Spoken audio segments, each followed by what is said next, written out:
ओम शांति।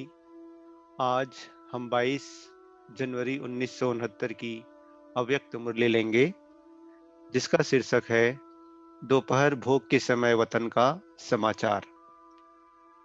आज वतन में गई तो ब्रह्मा बाबा जैसे यहाँ मुलाकात करते थे, वैसे वहाँ ब्रह्मा बाबा ने मुलाकात की। बाबा ने कहा, बच्चों के भोजन के समय के अनुसार लेट आई हो।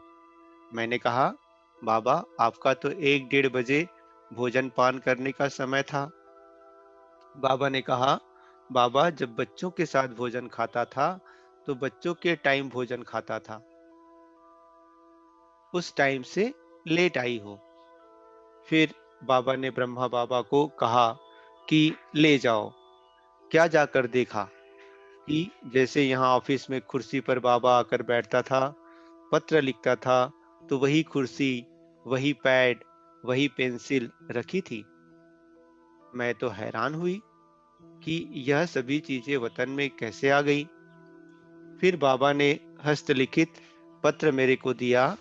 मैंने पढ़ा, जिसमें लिखा हुआ था, स्वदर्शन चक्रधारी नूरे रत्नों याद प्यार के बाद आज अव्यक्त रूप से आप अव्यक्त स्थिति में स्थित हुए बच्चों से मिल रहे हैं।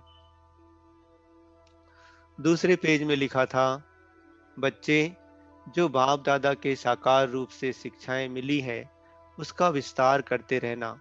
अब न बिसरो, न याद रहो।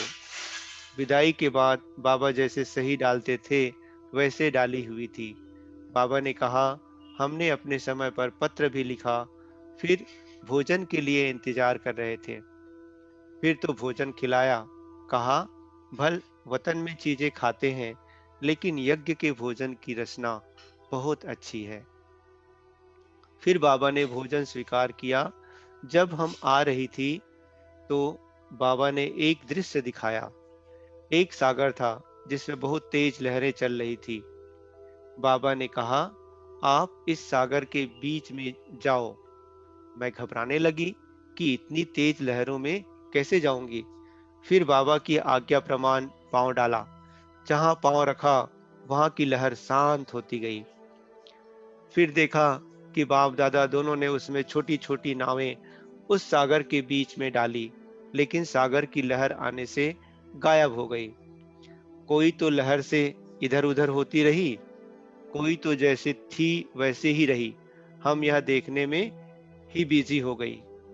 फिर वह सीन खत्म हो गई। बाप दादा ने कहा कि यह खेल बाप ने प्रैक्टिकल में रचा है। जिन बच्चों की जीवन रूपी नैया बाप के साथ में होगी, वह हिलेगी नहीं। अभी तुम परीक्षाओं रूपी सागर के बीच में चल रहे हो।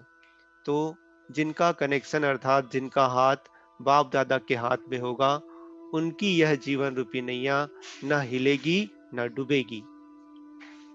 तुम बच्चे इसको ड्रामा का खेल समझकर चलेंगे तो डगमग नहीं होंगे, और जिसका बुद्धि रूपी हाथ साथ ढीला होगा, वह डोलते रहेंगे। इसलिए बच्चों को बुद्धि रूपी हाथ मजबूत रखने का खास ध्यान रखना है। अच्छा। ओम शांति।